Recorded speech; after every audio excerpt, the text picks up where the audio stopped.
So what if I told you that the good number you see on your cholesterol report might not actually be good enough? Seriously, what if for decades we've all been aiming for the wrong target?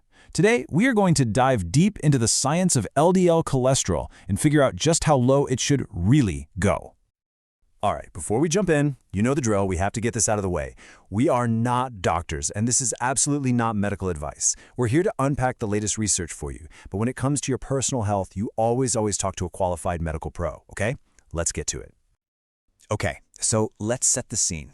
You know that moment, you get your blood work back and your eyes just dart to one specific number, your LDL, that so-called bad cholesterol. Your report says 95. Whew, you get a little green check mark, your doctor's happy, you're happy. But here's the question we're asking today. What if that good is just average? What if the optimal number, the one that sets you up for a long, healthy life, is actually something completely different?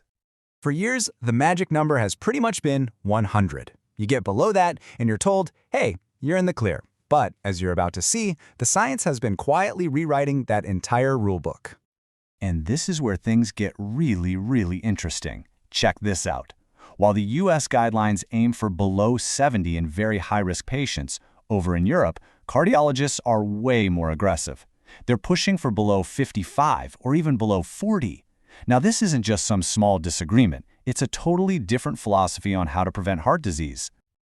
You know, this trend of going lower and lower is nothing new. For decades, the target for LDL cholesterol has been a moving goalpost. It just keeps shrinking as we learn more. So let's take a quick look at that journey.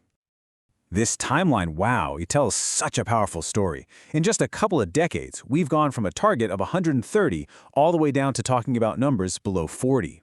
It seems like with every major study that comes out, the quote-unquote ideal LDL just gets lower and lower. It really makes you wonder, right? What's the floor here? So, how low is too low?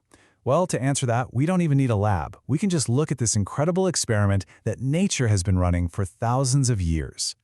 Let me introduce you to people with a kind of genetic superpower. See, there's this tiny mutation in a gene called PCSK9, and it gives them ridiculously low LDL cholesterol, right from birth.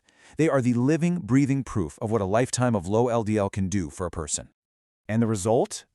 It's pretty incredible. They live exceptionally long, healthy lives, and they're practically immune to heart disease. This isn't just a small clue, you guys. It's like nature holding up a giant flashing neon sign that says, hey, very low LDL is the secret to a long life for your heart. And here's the part that really blows my mind. Having an LDL of, say, 50 isn't some crazy, extreme number. It's actually our natural state. We are all born with very low levels. And for most of human history, that was the norm.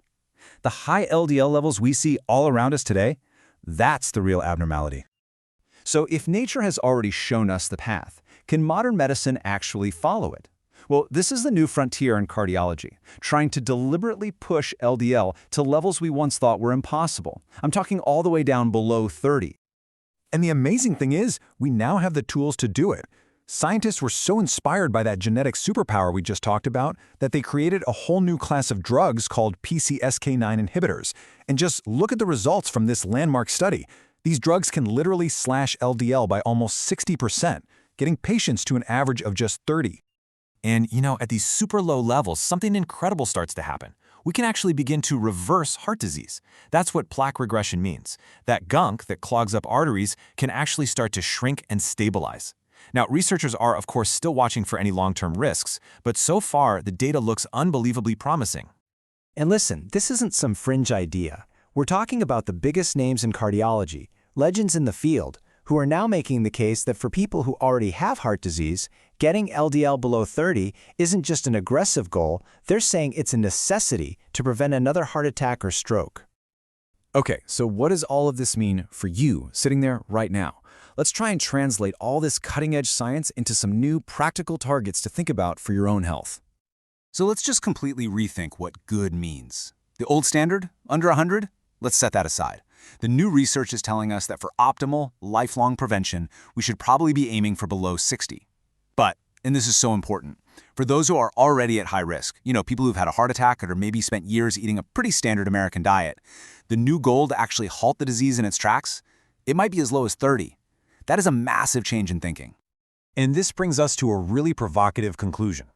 If these new, lower targets are right, it means millions more of us could probably benefit from cholesterol-lowering medications like statins or even those powerful PCSK9 inhibitors. Which leads to the big question, right? Does this include you? Now, obviously that's a conversation to have with your doctor. But now you are armed with the latest science to help start that conversation. Thanks so much for diving into this with us, and here's to a healthier future.